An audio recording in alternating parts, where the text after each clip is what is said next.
అందరు మంచూరా అందరికి crazy family blogs. ఇంకా ఈ రోజు అయితే మన ఫ్యామిలీ బ్లాగ్స్ ఛానల్ వచ్చేసి నేనైతే ఇంట్లో గణేశుడి దగ్గర కొంతమందికి పసుపు బొట్టు అయితే ఇస్తున్నాను. పసుపు బొట్టు కోసం అయితే ఫస్ట్ అయితే ఇదిగోండి గణేశుడికి అయితే ప్రసాదం అయితే ప్రిపేర్ చేస్తున్నా.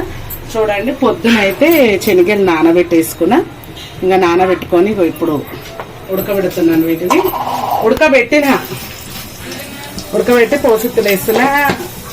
జీలకర్ర ఆవాలు అయితే మనం ఉల్లిపాయ వేసుకుంటాం కదా, దేవుడికి ఉల్లిపాయ వేసుకోవద్దు అనేసి నేనైతే ఉల్లిపాయ వేయట్లేదు.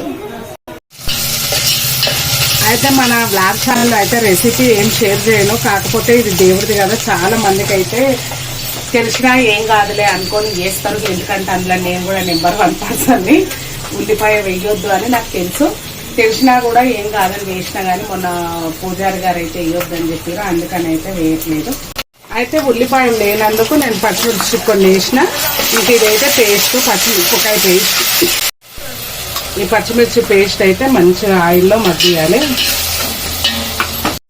పసుపు అయితే సాల్ట్ వచ్చేసి ఆల్రెడీ నేను సాల్ట్ పచ్చిమిర్చి పేస్ట్లో వేసిన, అందుకే ఇంకా సాల్ట్ వేయట్లేదు.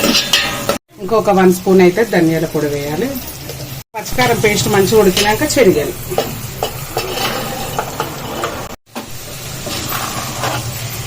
అన్నీ వేసి కలిపేసుకొని కొంచెం సిమ్లో ఒక 10 నిమిషాలు ఉంచుకొని అప్పుడప్పుడు కలుపుతూ ఉండాలి. ఇంతేగా ప్రసాదం శనగలు రెడీ. మంచిగా ఈ కారం అంతా దీనికి శనగలకు కూడా పట్టేటట్టు సిమ్లో పెట్టేసి ఒక 2-3 సార్లు కలిపేసి సరిపోతుంది. ఇంకా చూడండి ఫ్రెండ్స్, మధ్యలో అయితే నేను చూపించలేదు. ఇక మధ్యలో అయితే కలిపేసుకున్నా. ఇక ఇప్పుడైతే వీటికి మంచిగా పట్టినాయి. ఇంక ఇప్పుడైతే స్టవ్ ఆఫ్ చేయడమే. శనగల ప్రసాదం అయితే రెడీ అయిపోయింది.